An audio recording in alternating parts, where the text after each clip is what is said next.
So for the next panel, I'll introduce our moderator. Oh, already so fast. Okay, so that really worked the dance. So fast. So the moderator would be Zihao, my fellow Penangai. Let me introduce Zihao. Zihao is a tri-sector athlete that crosses over corporate, governance, and non-profit sectors. Okay. He completed his MSc in International, Social and Public Policy in the London School of Economics and Political Science with the Chevening Scholarship in 2020. He is the founder and president of Higher Education Malaysia Association, HEYA. Right. He facilitates a wide range of leadership training and public policy advocacy for more than 2,000 youths in Malaysia annually. Fun fact about Zihao, he loves food so much that he once walked 45 minutes in London just to get his hands on his favorite barbecue burger. Very determined and talented is our moderator for this session. So without further ado, Zihao, over to you. Thank you, everyone. Hello, can you hear me? Oh, yeah, thank you everyone for staying in the sessions. Climate change, very important sessions, I would say, for the coming decades or even the coming centuries. So thank you for the introductions from the MCs. When Raisa was asking me what's the fun fact, I would actually need to dig a lot, and finally I figured out, oh yeah, why not just talk about my Instagram's foods, you know? So yeah, okay. Without further ado, let me introduce our fellow panelists today. So we have Mr. Nicholas Chan. Nicholas is the Climate Diplomacy Advisor at the British High Commission Kuala Lumpur, working on climate policy issues following the UK's presidency of the 2021 COP26 United Nations Climate Change Conference in Glasgow. He has previously worked for the Republic of Palau's United Nations Permanent Missions on Ocean Diplomacy and lectured at Monash University, Malaysia, and the University of Nottingham, Malaysia. Nicholas holds a master's and PhD in international relations from the University of Oxford, and an undergraduate degree from, well, I don't know how to start. So sorry, you know. That one you should have. You want, you know, I should have put the pronunciations over there. So how should I pronounce that? Oh, yeah, right. Anyone went to Wales here, or from Wales, Aberystwyth? So, Right. if you ever filled out your UCAS form, it's it used to be the very first entry on there. Right, right. So a loud applause to Mr. Nicholas Chan. All right. So we have Miss Shakila Rajendra. Shakila is a Chevening scholar from the batch of 2015-2016 and did her Master of Science in Energy and Climate Change Policy at the School of Oriental and African Studies, SOAS, in London. She has worked as the head of sustainability and is currently a senior consultant at Arab Advisory, where she works on projects that span climate fundings, city decarbonization, and corporate sustainability strategy. During the COVID lockdowns, she founded Sense and Sustainability, a freelance consultancy where she works with business to strategize their environmental, social, and governance, commonly known as ESG, way forward and walk the talk. Shakila also volunteers her time as a committee members of the Circular Business Associations and ECOMI, the Ecotourism and Conservation Society of Malaysia. Shakila loves working within the climate advocacy and ESG ecosystem and is always interested to learn how small steps can eventually lead to change and hope in the climate crisis. In a previous life, she worked in the media and loves anything and everything to do with the Korean way, travel and fashions. Right, welcome, Ms. Shakila. Last but not least, our newly returned Cheveners, Mr. Muaz. Muaz is a recent batch, 2021-22 Chevening scholars, recently graduating from Imperial College London's Business School with a distinction in Master of Science, Climate Change, Management and Finance. Muaz was awarded by the Graham Institute of Climate Change and Environmental with the best MSc Reports Prize for her work on EV policies at Imperial. He now works as a management consultant at one of the big three. Well, big three basically means MBB, McKinsey's, Bain & Co. and BCG's. Right, welcome Muaz.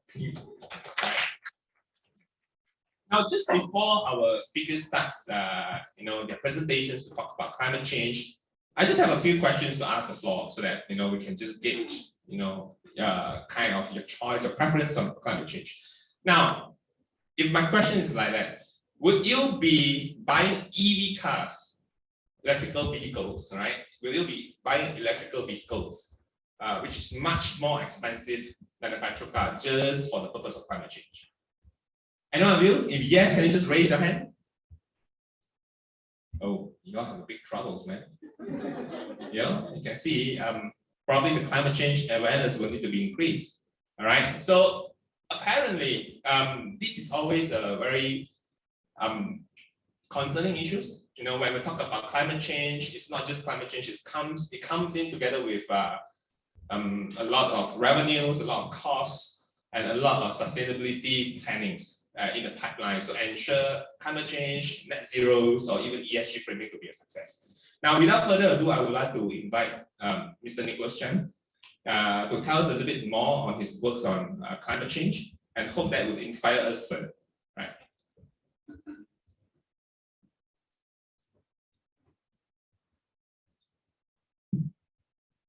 Hi everyone, thanks for joining us today. So I thought maybe as a person going first, I wanted to give a high-level set of framing comments on kind of the nature of the climate crisis, and before turning to a bit more about sort of what the UK has done or is doing, and sort of especially its role of the COP26 presidency last year, and then how that affects what the High Commission does and my role at the High Commission. And so today, Saturday, the 5th of November is the penultimate day of the UK's presidency. Tomorrow, COP27 kicks off in Sharm el-Sheikh, Egypt, and COP President Alok Sharma hands over to the Egyptian foreign minister as the president, and takes it away from the rest of the conference. But I think one of the interesting things and unique things about what the UK has done is it's held on to the presidency after holding the conference. In a formal sense, that always happens. That's what the presidency is. You only formally start at the beginning of a conference and you hold it for the rest of the year. But the UK, rather than sort of washing its hands after Glasgow, has said that no, this is an important issue, and we want to sort of continue to put all the efforts into it as possible. And I'm happy because that means I've still had a job for the last year. But what is that challenge? And so that challenge is, it's really what this thermometer here shows. All of you will be familiar, I hope, with the number 1.5. It's what the Paris Agreement sets as as the more ambitious target that we should aim to limit global warming to. Pursue all efforts to keep global warming to below 1.5 degrees, and 2 degrees as sort of as the binding goal. But 1.5 has become the guiding star for climate action in the 7 years since COP21 in Paris. But at the time that Paris was concluded in 2015, what all countries said that they would do on climate change were hitting for a range of about 2.7 to 3.7 degrees. That's a very far away. That's a pretty big gap from 1.5. And so the challenge in every year since Paris, the challenge now, the challenge for the rest of our lives is how do we keep that goal alive? How do we bring that curve down from a world heading towards 2.7 to 3.7 towards a world that's below 1.5, or at least as close to it as possible. And that number is not just a number. I know it's a bit abstract, but it's also the result of scientific assessments that have been conducted. That this beyond 1.5 or 1.5 is still a safe level of warming, and we begin to experience far severe effects beyond 1.5. And so that is the best target that we should aim for.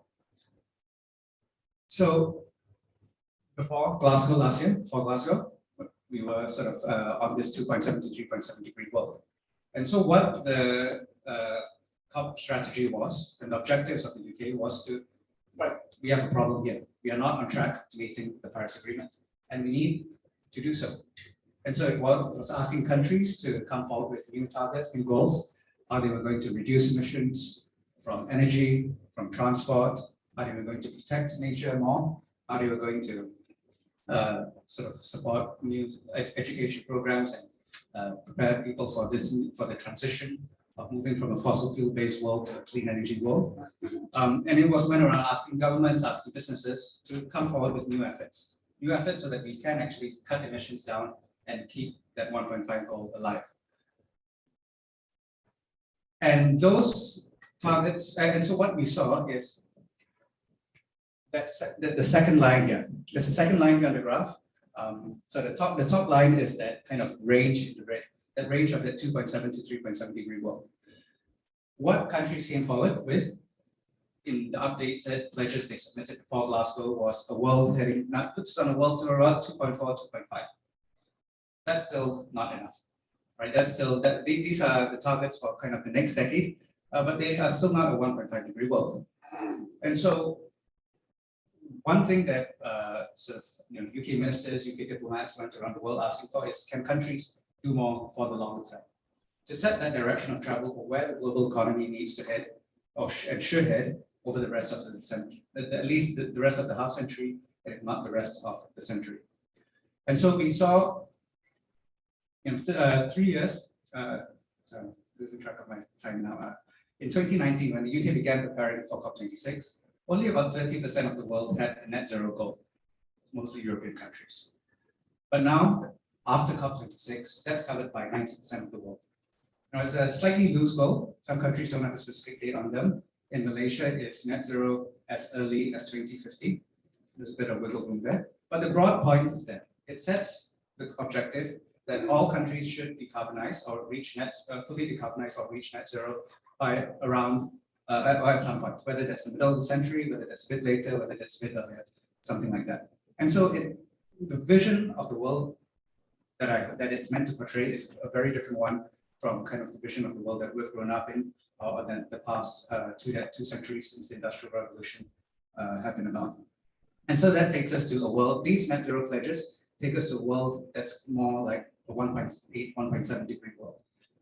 So what we think the achievement of Glasgow was, is to have kept the 1.5 degree goal alive.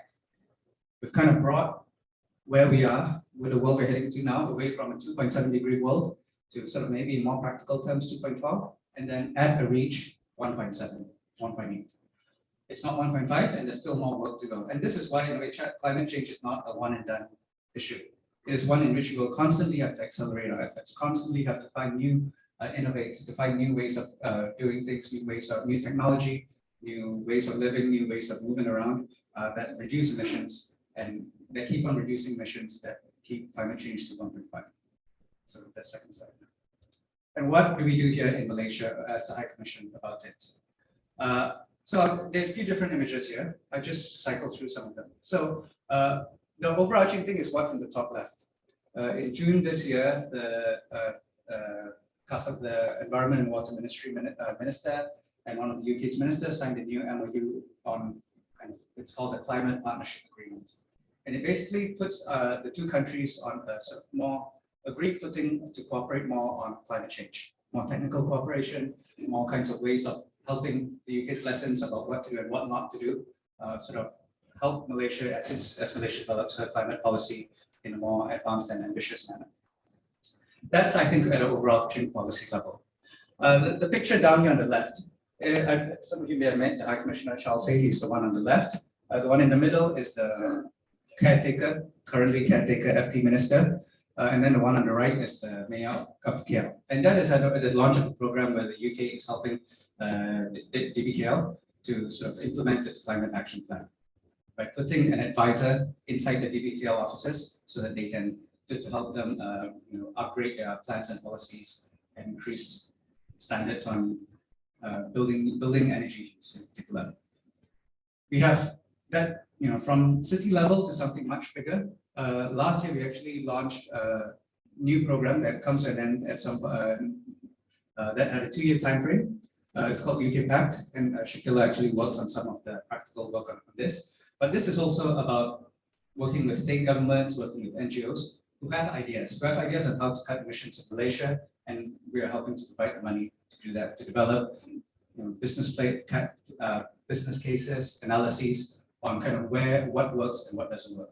And this is, for instance, is in Sarawak and helping the state government to work on the green economy roadmap. It's with the Terengganu state government on sort of finance for forests. It's with Plan Malaysia on city tools and so on. So it's there's a portfolio of 5 projects, and it sort of is about trying to provide practical ways for helping Malaysian efforts along. And then the last picture here is the High Commissioner visiting Sarawak earlier this year. And this is just more about, how do we work on climate change? It also means putting the political profile of the UK in Malaysia, focusing on climate issues. So the High Commissioner often goes out to visit things to do with energy reduction, things to do with nature. The little face here on the right is a former BHC colleague, High Commission colleague, who's also an ex-Chevening, Karen. And actually, funnily enough, the person who was guiding us along, who's with his back to the camera, is one of the directors at the Sarawak Forestry Corporation, Melvin, who's also an ex-Chevening. So find you guys everywhere. But in a way, it's about, when he travels, it's the conversation. We want to have conversations about climate to continue to understand how the UK can work together and how the High Commission works to support Malaysia's climate efforts. So that's, I think, a broad snapshot, I hope, what our big objectives with COP26 have been. And then secondly, what some of the ways in which we are trying to work practically to help realize that goal together. All right, thank you. Now, with what have you told, what you have just told just now, I just have a follow-up questions on that, perhaps also to the rest of the panels. So yeah, you could see fighting climate change requires a lot of lifestyle changes, right? Now, people often say climate change and cost effectiveness is a zero-sum game. Just like I was asking just now, whether you trade, your old car with EVs, but with higher maintenance costs and things. Clearly, a lot of people are still doubting about that. So it's not just about EV versus traditional automobile, or more obviously, fossil fuel versus renewable energies, or even to a certain extent, artificial meat versus meat, So as a climate change and sustainability, I would say subject matter experts, how do you perceive this dilemma? And, how can this issue be mitigated? Right. Well, it's only a cost if we only see a cost difference. We see it as a cost difference depending on what we count as cost. And so right now, there is no cost to putting carbon in the atmosphere, generally speaking, at least here in Malaysia. We know there is a cost, in some other, I don't want to go back into an economics lecture, but in essentially, carbon has, we face the negative externalities of carbon pollution, but no one is paying for that. There's a negative impact, but no one is paying for that. So can we really say that we are making decisions on any technology, any policy based on what the costs actually are? So right now, an EV looks more expensive. Oh well, an EV is more expensive in Malaysia, but that's because the carbon pollution and other pollution from internal combustion engines, that cost of pollution for our health, for haze, for the climate, for other kinds of sort of particulate pollutions, no one pays that. And so if we begin to sort of take that cost into account, then that cost looks different, where EV cars don't face those kinds of similar pollutions, don't cause those kinds of pollutions. So I think cost, we have to also think of, yes, there's a sticker that we see right now, but part of what the broader objective, the challenge that we have now is that, with spend, we don't pay for the damage that carbon dioxide emissions, greenhouse gas emissions cause. We need to, and as we begin to think about those costs, the balance looks very different, both now and in the future. All right. So, Moaz or Shakila, do you have anything to top up regarding this? I'll answer it in my all right. Okay, all right. So, yeah. So I think, again, follow-up questions across, being working with British High Commissions in Malaysia's So would you see any key difference between the climate change policies between developed and developing countries? So what are the undergoing climate diplomacy initiatives that were able to aim to bridge this gap between the developing countries and the developed countries? Sure. So the first is many, not all, developed countries, so industrialized countries have begun efforts much earlier, and they had the agreement, the political agreement was that developed countries have caused the problem more historically, far more, and so they should be making efforts first, and that's what so that's why we see climate legislation and other environmental legislation sort of more advanced in developed countries because of this obligation to do more first. So the UK introduced the Climate Change Act in 2008. So one of the world's first bits of climate legislation. It sort of sets a framework for sort of progressively reducing emissions over time, responsibilities on who should do what, how to finance it, and so forth. And so what we do and what some of our work here is doing is about trying to take the lessons from that and sort of as a model for Malaysia. Again, it may not be the right model for Malaysia. That's for the Malaysian government to decide. But it is one model of like, if we all need to reduce emissions, this is one way of going about it. So that's one of the ways in which the countries work together to use that older experience. The second is obviously that there are obligations in terms of supporting that developed countries support developing countries to do more. And so some of the projects I mentioned here are climate finance projects. They are ways in which that industrialized countries have committed to support developing countries. That happens through these kinds of projects, and I think, and there'll be more of that to come. I'll stop there. All right, great. Thank you so much for all the valuable inputs from Mr. Nicholas. Now let us get Ms. Shakila, to present us her thoughts on climate change and also her works on the relevant field. Hi, good afternoon, everybody. Can you go to the slide? I just thought I'd start with an introduction on, I think there are a lot of fellow Cheveners here and Cheveners who are, when I was a Chevener in 2015, 2016, I was one of two people doing a course on climate change. And a lot of people ask me why, because it's, in fact, Muru at the British High Commission interviewed me and he was like, it's a thankless industry to get into. So I wanted to come here today and tell you that it's in the last 7 years, it hasn't really become that thankless an industry anymore. So I did my master's in energy and climate change policy. And then I went on to become a head of sustainability for a renewable energy developer, which was like the perfect job when I came back to Malaysia. And I worked within the renewable energies industries for quite a while and found out that that is really an area where transitions and starting the conversation with the biggest polluters was really where it was, where I think action could be taken in little steps.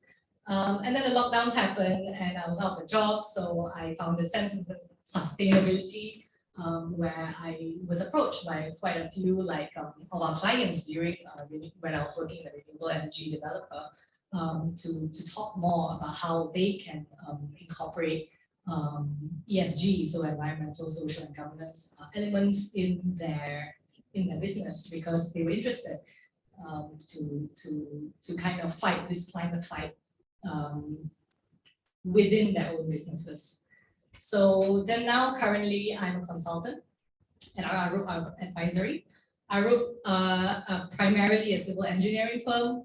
They do infrastructure projects, 118 building in KL and the MRT. But what we do within Advisory is a little bit more interesting than that. We kind of go into planning and looking at how infrastructure can actually encourage decarbonization. And I also volunteer my time at Secular Business Association, something I found myself getting involved in as part of the Chevening story as well. I took part in a Chevening hackathon last year, and the theme was, I don't remember what the theme was, climate change, something to do with decarbonization.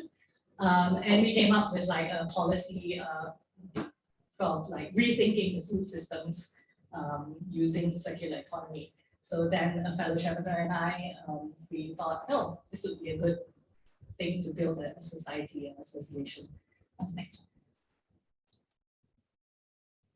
So within Arup, I worked on like really cool things. So Arup, it was actually the advisor, the climate change and decarbonization advisor for COP26 last year in Glasgow. So they're looking at how technologies, research, all sorts of cool technologies and digitalization can be used to decarbonize. So there's all this talks of policies, net zero, all that, but how do you actually do it? Like how do you implement it? So the projects that I work on, as Nick mentioned, with the British High Commission, we're working on the UK PAC program. So that's primarily what I do. I manage the program and to advise on how they use their funding and to monitor them and see how these projects are actually put into implementation. So we are working a lot with like state governments because we found that working with federal government, things don't happen fast enough at federal level, especially when it comes to environmental action. So state governments are actually very, very, very motivated. So we have 3 programs, 3 projects with Terengganu, with Sabah. There's an amazing project, I encourage you to look it up. The project called RE2 in Sabah, where they've mapped the entirety of Sabah to find out which states have not been really electrified, and they are going to go in there and put in renewable energy systems in those towns. So that's a very interesting project. We also work with Bank Negara on looking at how to assess risk when it comes to funding low carbon projects. We're also working with Plan Malaysia, looking at developing a tool where cities themselves can take action and understand their low carbon initiatives. And then we're doing Terengganu, as you saw, like, fantastic job in Terengganu, educating Terengganu State on how to decarbonize, and also working with Johor and Sarawak on their master plans on green economy. So these are all like little actions that you can take and where funding is very much needed for decarbonization. We also did some like cool things like a strategy for a theme park. You know, they wanted to know how can we build a green theme park, and we're like, just don't build it. Yeah, it's like I can't tell you what the theme park is supposed to be, but it's a theme park, and they were like, oh, what can we do? So we said, and then they wanted to landscape the whole place with imported trees, and we said, why, when you're building a theme park on land that's like so abundant, use natural and nature-based solutions, so then you can save water as well. We also do city master plans. We're currently working with Sabah as well, Sabah and Sarawak. We finished Sarawak mapping their borders and see how they can develop sustainably, and also how they can work with their communities within these rural areas, developing and making the cities more livable. And I also worked on this very, very small project on incorporating circular economy in the city of Melbourne. So the cities are actually doing a lot in terms of decarbonization, rather than when you talk about national policy. But I'll talk about that later. One of the questions. The next one. So there was just a few trends emerging in Malaysia. I thought I'd look it up, and when I was invited to speak here today. Recently, they are mentioning, there's a lot of mention on ESG in compliance, especially in the financial world. There's talk of initiating a carbon market. How to do that, I'm not sure yet, but there's a lot of talk in the financial industry on how we can accelerate a carbon market. And I think Tengku Zafrul has made a lot of incorporated into a lot of his speeches and talks, where it says that ESG factors must be incorporated to corporate world to see to accelerate net zero.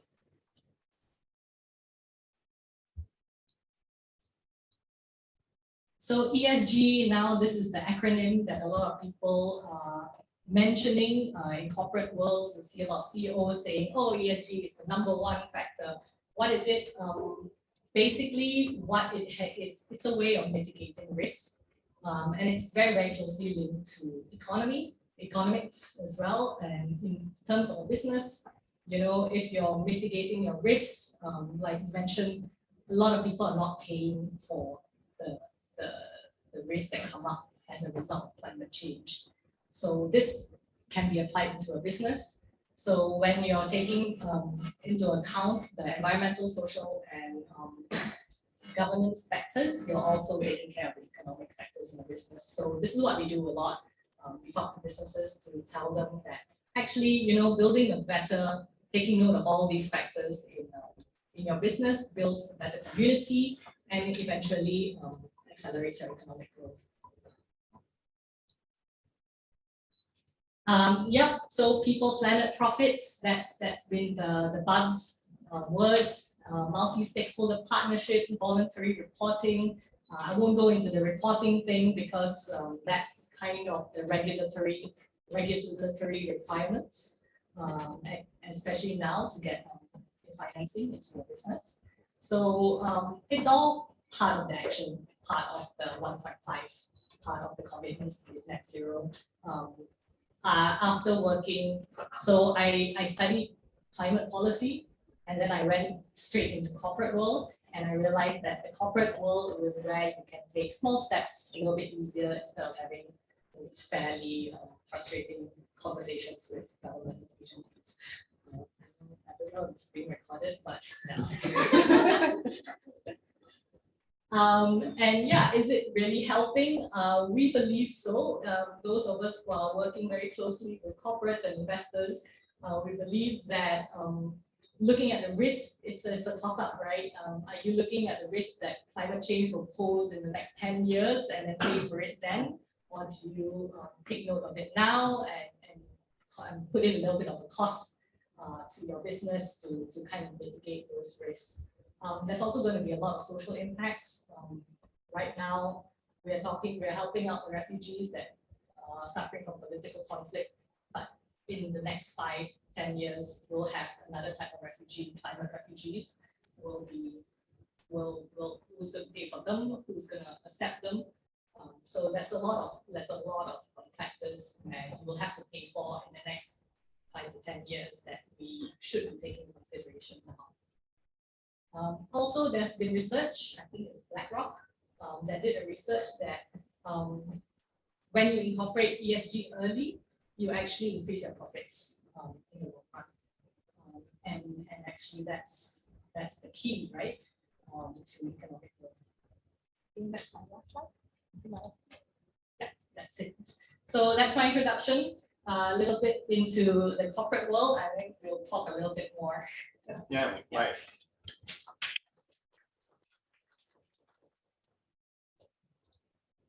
So coincidentally, today is the new lineup of the people that is possible to become to govern governments. 2 weeks later.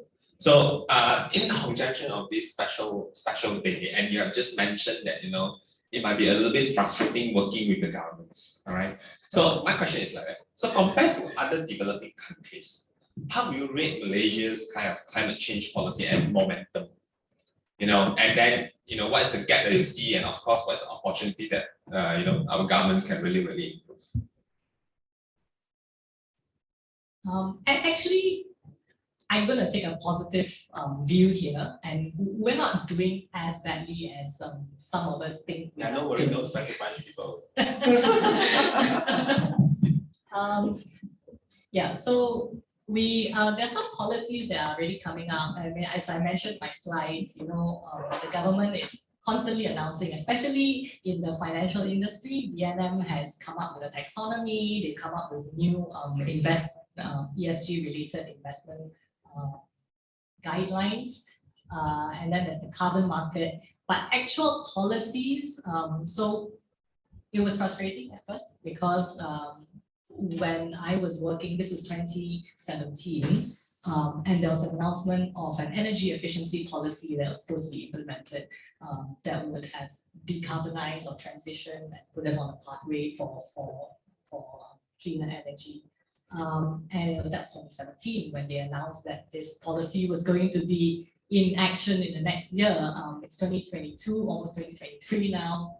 Well, hasn't passed that policy. So we're quite slow, but I think we're being, I would say our finance, Ministry of Finance is actually pushing it, driving it quite far. In terms of comparison between other developing nations, I've seen examples in South America and even as close as Indonesia and Thailand, where they engage their communities a lot more in terms of driving, I wouldn't say policies, but driving plans and actually doing programs that work. So when I was doing my master's, I did quite a lot of research into Thailand, and they do a lot of community renewable energy programs. And then now I just read that Indonesia is doing something on mangrove planting to make their coastal communities more resilient. And these are the kind of things that we could have done, but we're not. So yeah, in comparison, we're not doing as badly in certain aspects. So I think like financing of climate related action, yes, but in terms of engaging our communities, we should do more. So a short conclusion, much more effort needed. All right. Now that's a situation that we are, I think everyone agrees in a way. There's much more efforts that we need. But again, we see that economic downturn might just be at the doorsteps. With global global economic situation uncertainties. So with these global, let's say, a global recessions coming in and cause economic recessions in Malaysia. All right. So what do you think? Do you think the government's climate policy should change? Will it jeopardize it due to the limited revenue, and as well as to need to reserve some cash or foreign reserve as a war chest to mitigate the economic crisis? I have a very short answer to this. When you look at how COVID affected the economy, when it came out of COVID, actually the climate action was accelerated. I know it doesn't look like it is because there was masks and whatnot, gloves being thrown about. But actually it was accelerated because there was this sense of community helping. And I think when in times of crisis, people are made more aware of this impending crisis. So that's my short answer. That I don't think a global recession is going to set back climate action. I see. All right. So when there's a crisis, there's always an opportunities.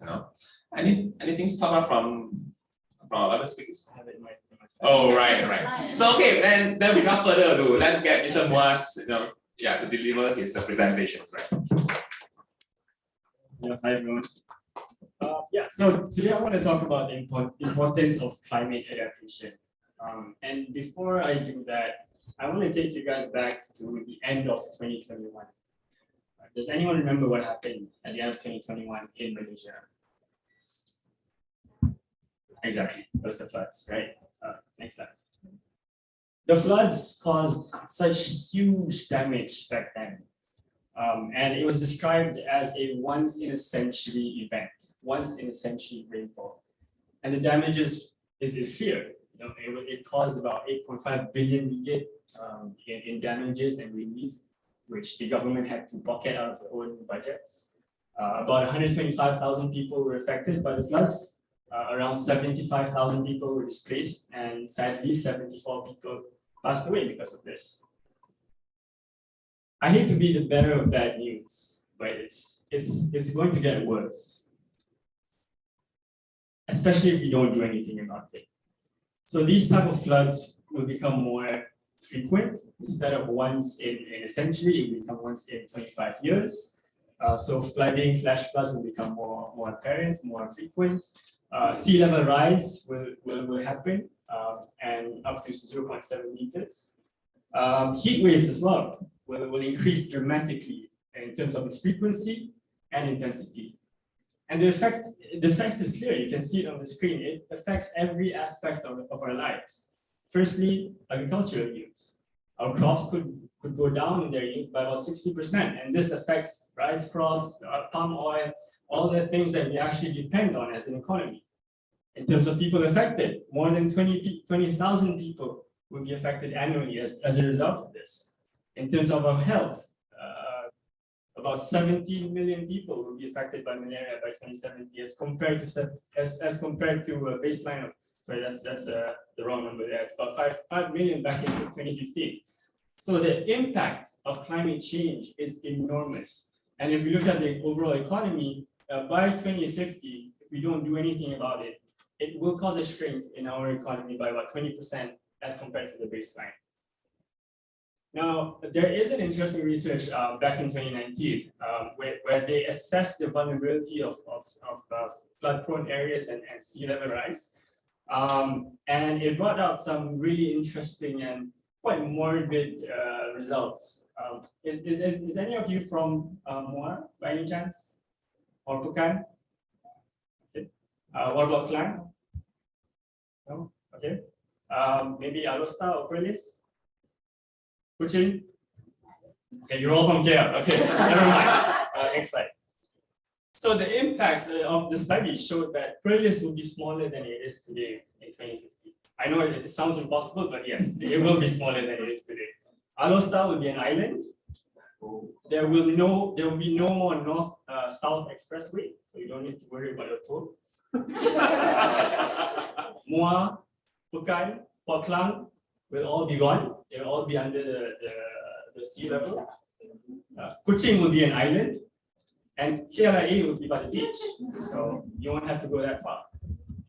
So I mean, looking at the impacts, it does sound very morbid. It is all negative impacts. But here I tell you, we do have solutions for this, and there is good news on the other side of the table. So next slide. And that comes in the form of climate action, right? And for those of you that's not familiar with maybe the climate jargon, we have two types of climate action. The first one is mitigation. So mitigation are actions that you reduce the emissions that cause the climate change. And the second one is adaptation. So these are actions that you take in order to manage the risks of climate change impacts.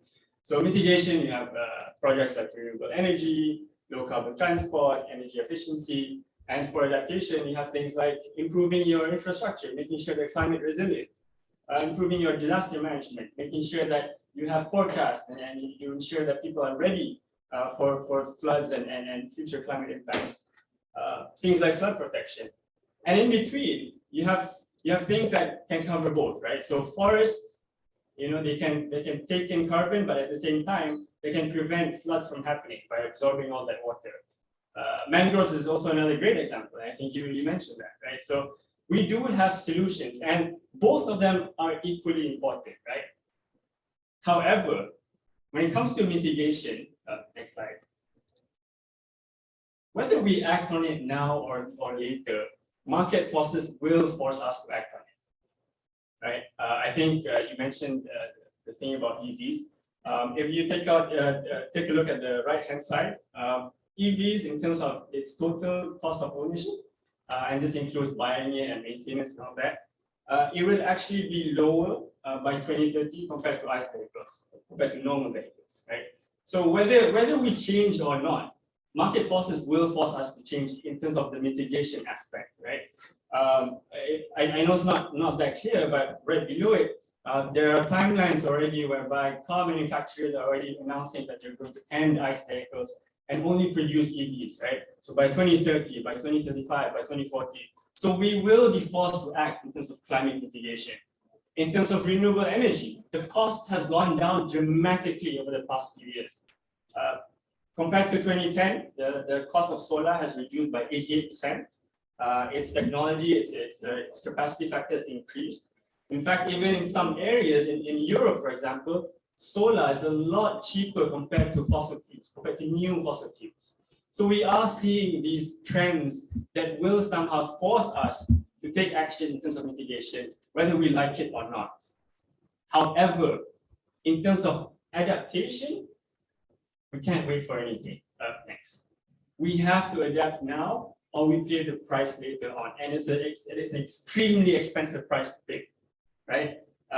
I mean, we talked about the impacts just now, but just to reiterate, without adaptation, annually by 2050, 23,000 people will be affected, right?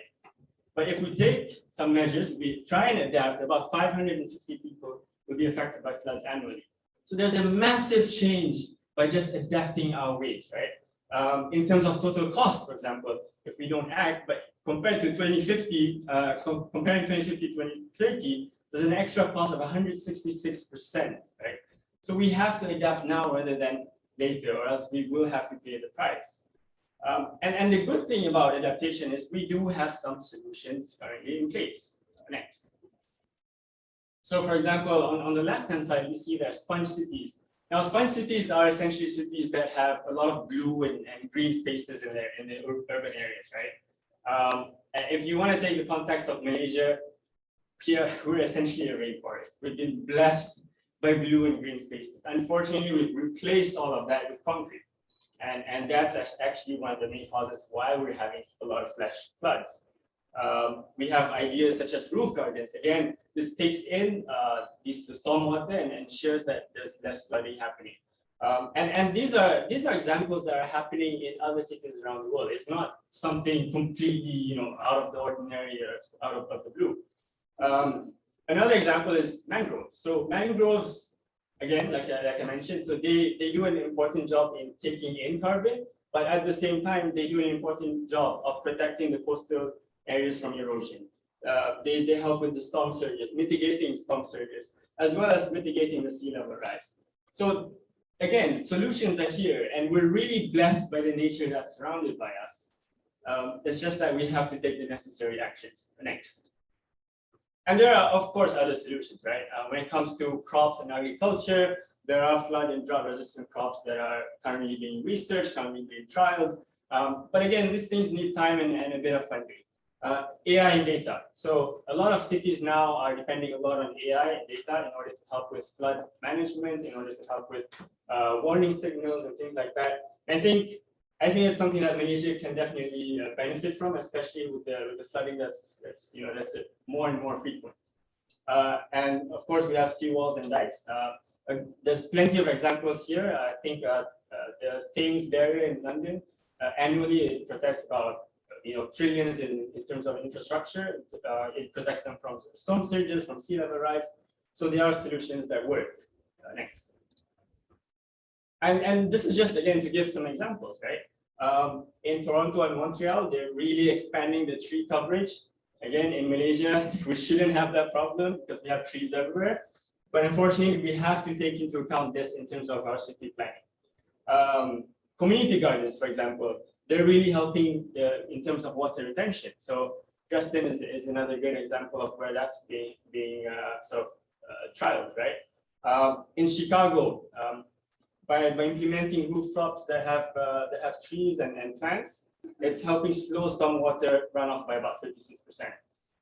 And now in China, they're using some very interesting new materials in order to ensure that the concrete that they built the city of actually absorbs water, right? So there are some solutions that's a bit more nature-based. There are some solutions that's a bit more technological-based, but the solution is out there. Next. However, the issue with adaptation is more often than not the financing. If you think about climate financing, about 90% of it goes to mitigation projects, right? And the reason for this is actually quite simple.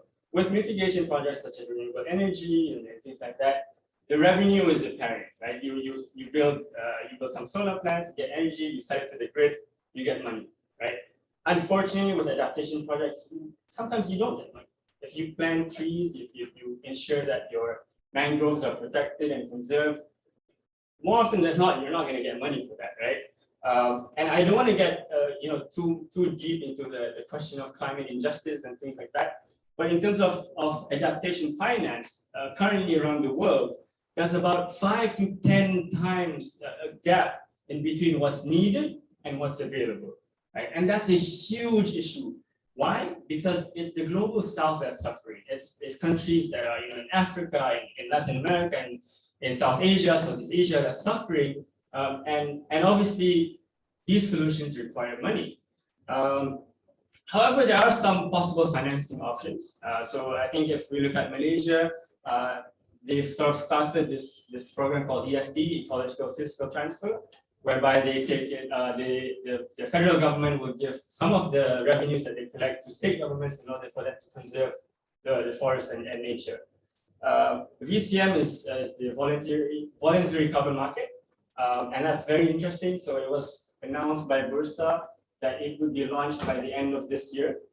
So I think VCM is quite an interesting thing because it takes into account the externalities of this project, or the positive externalities of this adaptation projects. So as an example, maybe if you have a mangrove conservation project, essentially what you would do is you would get some verification in order to see how much carbon is sequestered every year.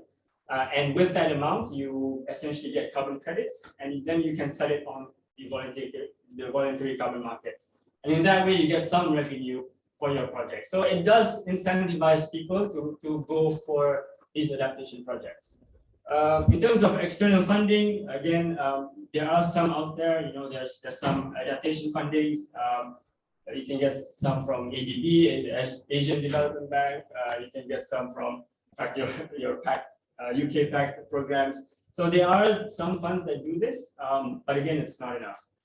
Last but not least, it has to come from the national budget, right? At the end of the day, the people that we vote in are here to protect us as a nation.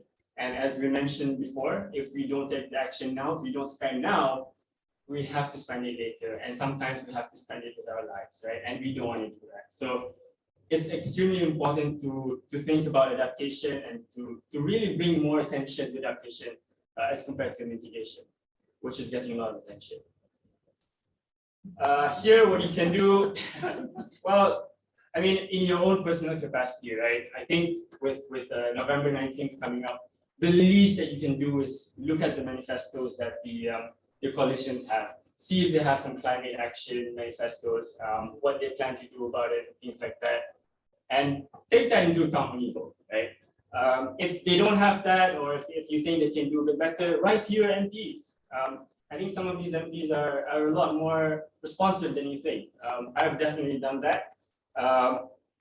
Not the result that I wanted, but you can still try, right?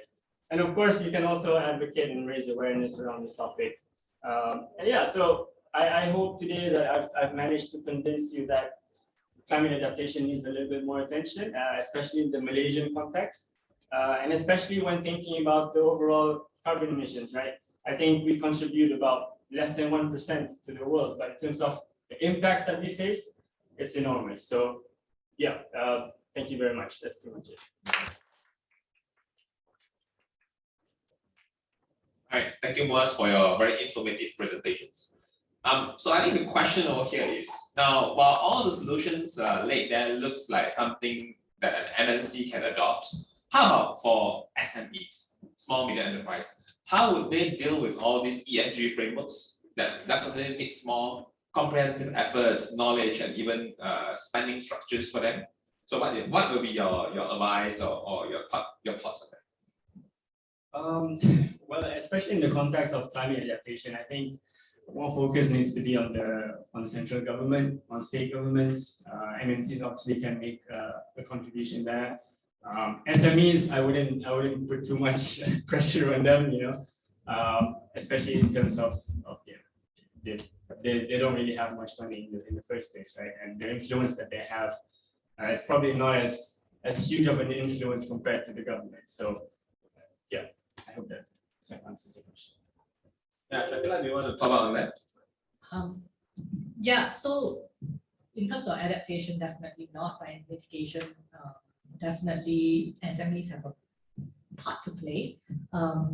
So when I was talking that how the corporates can influence the public sector on putting more attention to it. But how SMEs can actually contribute is through the value chain. So MNCs need to get their raw materials and things from somewhere. And a lot of the SMEs are actually in a position to contribute to that. And I've seen examples where SMEs have inspired the MNCs to rethink their value chain and vice versa. So like when MNCs need to comply to their ESG standards and comply to their global standards of reporting, they tend to take a closer look at their supply chains. And that's where SMEs can stand out. And also, I've seen where the MNC was operating in an area, and then the communities made noise and said, like, look, you coming into our area is not making any difference or any change, any benefit to our communities and our environment. So why don't you support our own local businesses, and then we can contribute to the supply chain, and that's how it's an ecosystem. So that's actually where SMEs can come in. Even though ESG seems to be like a compliance thing, too big for them to understand. But they actually want to, because they sometimes SMEs, because they're small, they think about their own sustainability. And when they start to learn a little bit more about what ESG is and mitigating their risk, they're like, oh, actually, this will be something that I can build my business for my future generations. Yeah, is there anything, Nicholas, do you want to talk about from that? Okay, right. So we talk a little bit on how SMEs would actually embrace the ESG frameworks. We saw in a big pictures on how the whole governments or the whole states can bring in efforts to work on the things. But again, all of these would always come back to the main questions. Do Malaysians have the appropriate talents to manage all this? And I think Shakila did mention, in 2015, when you start taking up this climate change master degree in UK, it's still something very rare back then in Malaysia. So in order for us to really drive the climate change, what do you think in terms of talent development, what is the thing that we need to do? I mean, this is a general question to just pose to all the three speakers, especially in a Malaysian context. Apply for the Chevening scholarship. And go and learn climate. No. Essentially, I think when it comes to talent, from at least the circle and networks that I've been with, there is more and more interest within the space, right? More and more people that are trying to learn about this and going to further their studies. I've been approached by several people from BNM, from PNB, from all these MNCs, as well as the people in the government who were really interested in pursuing this sort of field. And they have been getting support from their employers as well. So it is something very encouraging to see. At the same time, there's absolutely no issue or no problem in seeking help where we need, right? But seeking partnerships, especially with the UK government, who's done a lot of work and has a lot of experience within the field. So in terms of talent, I think yes, there's an increase in interest. We need to also forge our partnerships with the right people, the right talent. And I think there could be a good future for us in this. Well, I think maybe it's to not think of climate as a sector, but it is. But what we do about climate, how we act on climate is really about it's about the economy as a whole. So whether it's work in finance, and sometimes I think there's a tendency to think about climate solutions in very engineering type ways. It's about technology, and we need some kind of special technology, and we're looking for special tech breakthroughs. And those are important, right? Those are part of how we innovate and develop new ways on hydrogen and sort of capturing carbon and so on. But it is about the rest of the economy is also has to in a way be climate proofed. So financial frameworks have to incorporate climate pricing, climate disclosures. Schools have to sort of prepare students for these futures. And it is in the same way, it's like any problem about how we think about the kind of economy Malaysia wants to be in the future.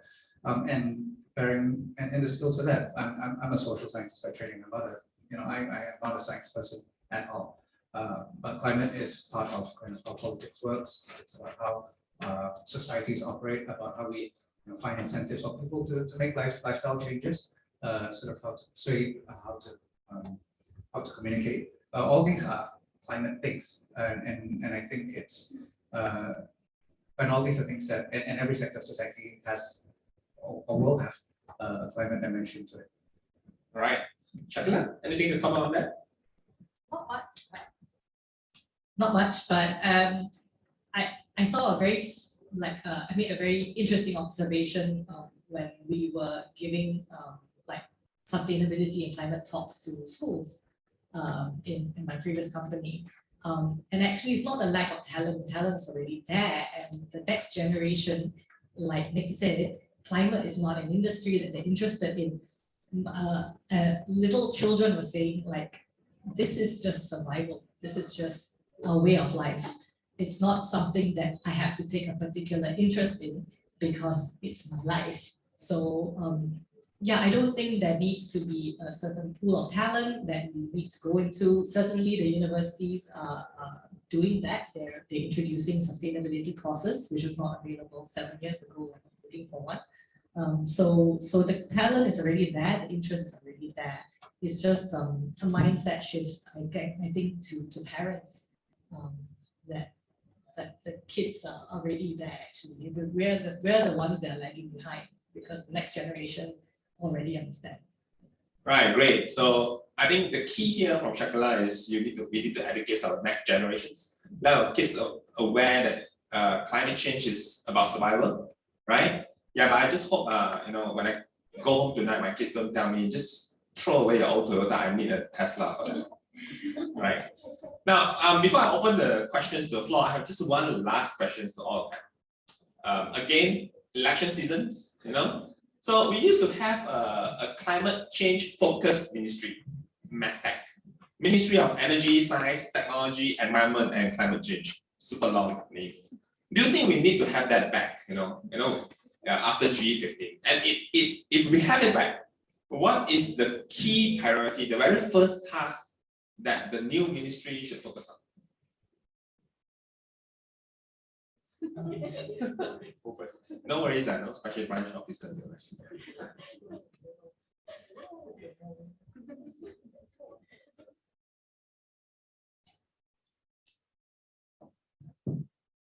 No, yes. Right, MASTEC. Oh, I think this is a tough question because I think the reason as to why there's no longer a MASTEC was, for me at least, was to ensure that the Prime Minister at the time could please as many parties as he could. So he sort of broke that ministry down into 3 different ministries. And I think that's a huge problem, right? Because there needs to be a lot of cooperation going on, especially in the context of climate change. The Ministry of Environment and Water, what's his name? Tuan Ibrahim, yeah. He came to London when I was there, and we had a session with him. And he had plans for, to decarbonize several sectors and things like that.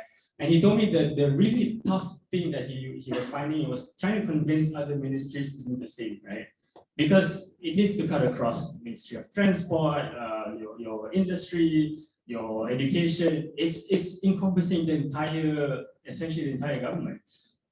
And this was made a lot harder when you essentially divide this one ministry that was tasked to do that into 3 different ministries, who now have three different priorities, three different ways of working, and have absolutely no, they're essentially not in sync, right? So I think it's important to have a ministry that's focused on climate change. I think that the idea that was brought on during PH time was absolutely spot on. I think in developed countries, you do have cabinets that are specifically focused on just climate change, right? In Finland, and they used to have that for the UK, but Rishi Sunak has other ideas.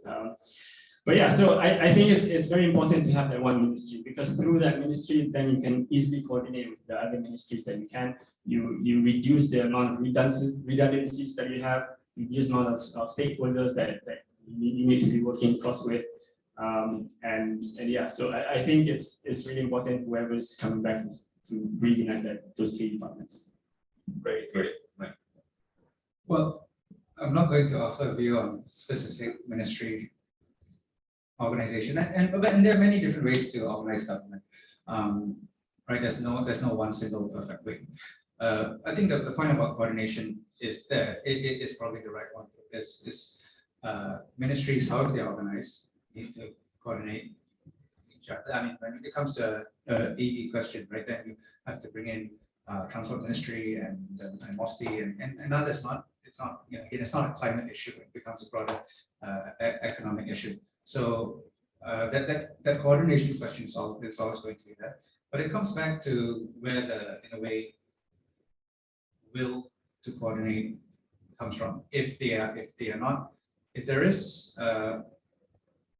there's a political pressure or interest in coordinating and doing more to coordinate, I think that that will address some of the bureaucratic issues. But if things are, if climate becomes more of a political issue, if more politicians see that it is that yes, voters are interested in this, that will create more incentives for stronger policy, and then whichever way government wants to do it is, then I think we'll come after that. The other part of that is it's not just about, I mean, in G15 we have a partly federal election, partly states, but not all states are being elected. And when it comes to nature, forest conservation issues, that's where a lot of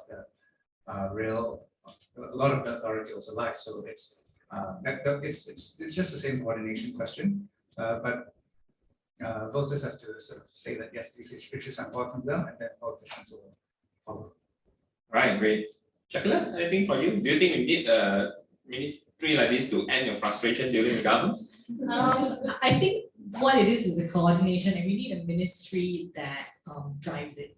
So it doesn't necessarily have to be a dedicated ministry to climate change. It just needs to be an agenda where a certain ministry will take the lead and then put together that coordination. Because when we found, like, when we were going through that, when the Ministry of Climate Change was being dissolved and then taken over by CASA, and CASA kind of didn't really know that that was their agenda, because climate change was not specifically mentioned in their agenda. And then we saw, certainly from managing like a climate funding perspective, the Ministry of Finance actually stepped in and did that coordination to get things through. So it really is more of an agenda setting rather than a specific ministry that needs to do. Right. We have another 5 to 10 minutes. So is there any question from the floor? So, all right.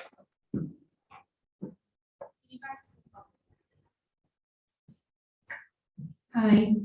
Hi, my name is Emily. I have been in this climate policy field for many years, so I'm very happy to hear what you guys shared. I can resonate very much with whatever you shared. So 2 questions here actually. One is for Nicholas. I'm actually very curious, based on your sharing on what UK Pact and COP26 presidency do, it sounds like there's a lot of mitigation support from the UK government. So is there any adaptation resources available for Malaysia?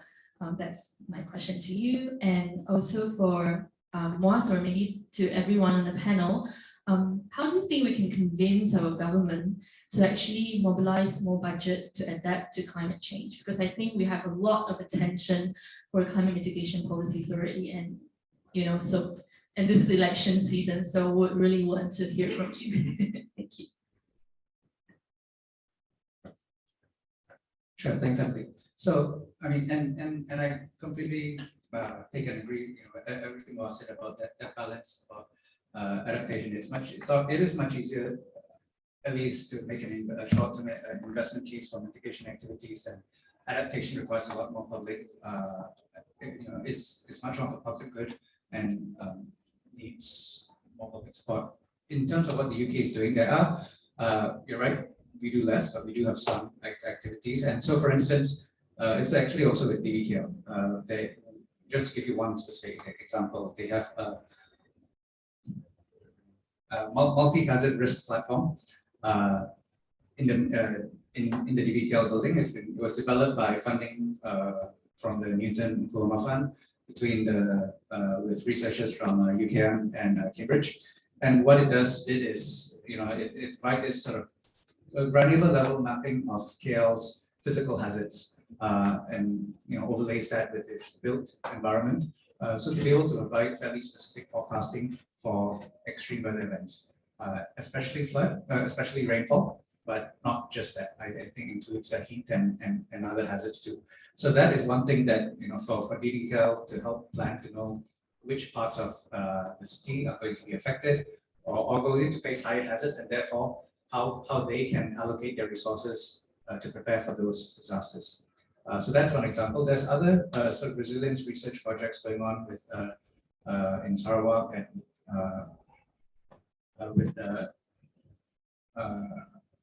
to help sort of urban resilience, disaster risk reduction efforts. So again, it's about so this is not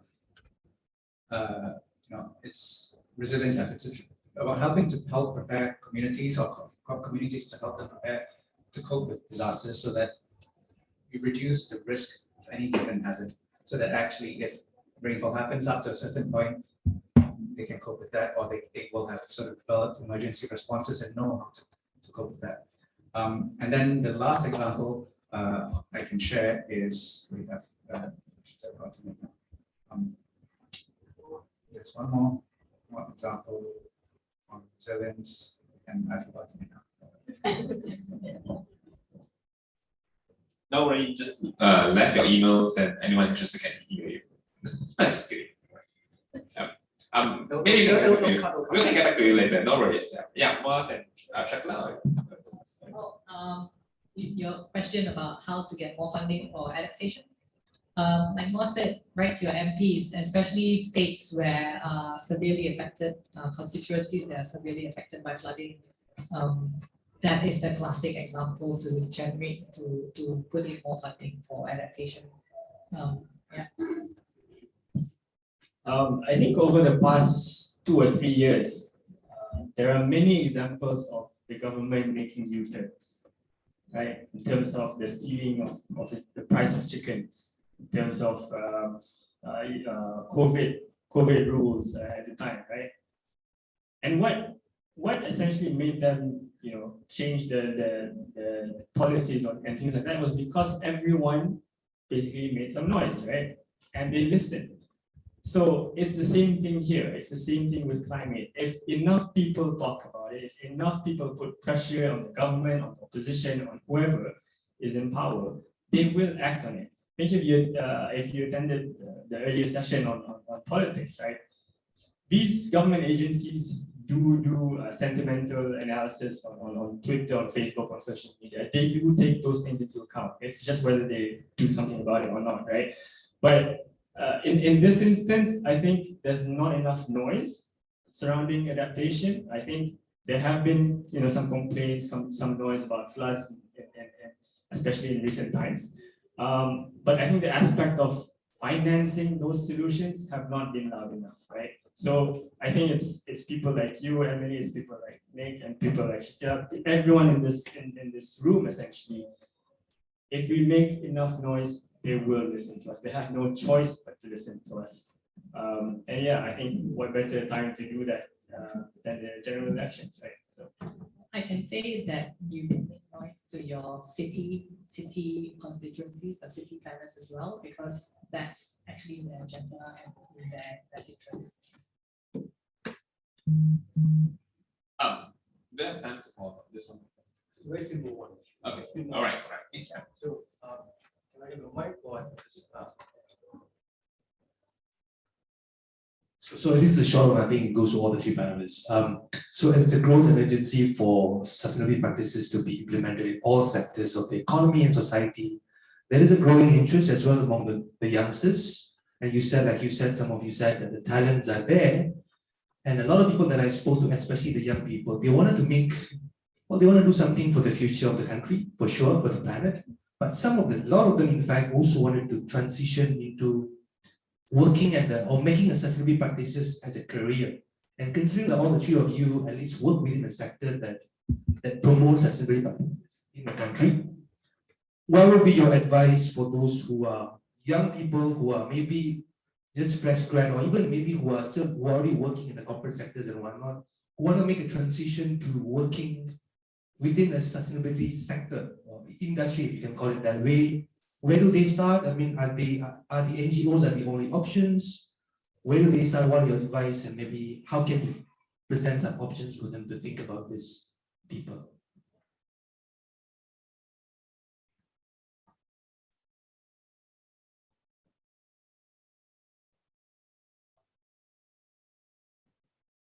Well,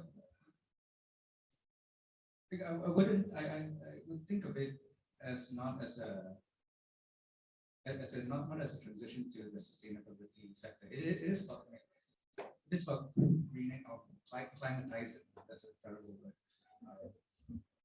Bringing climate into what they do, and I think it's to start from where they are.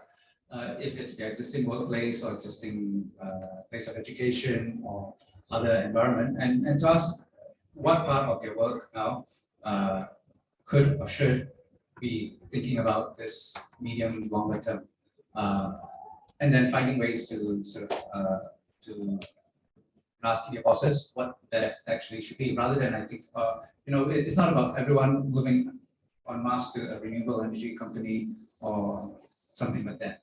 And maybe if I just give one example, when I used to be a university lecturer, and there was I didn't teach a class on environment. I didn't teach a class on climate change. And on the syllabus, there really wasn't any of that. But what I did was to then make sure that every one of the classes I taught had used examples,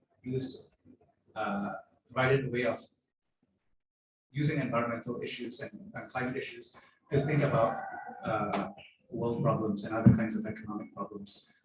So, I mean, that's, I wasn't revamping the whole university or revamping the whole syllabus, but it was about, within the scope and freedoms of your current responsibilities, what you do, and to push bosses to do something, to then get the whole organization to shift it, to green that organization from within.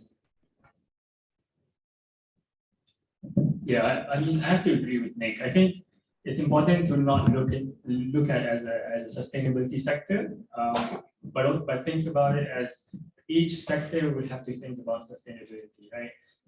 If, for example, you're working in finance, for example, there will be, or there could already be a sustainability and finance department within that company.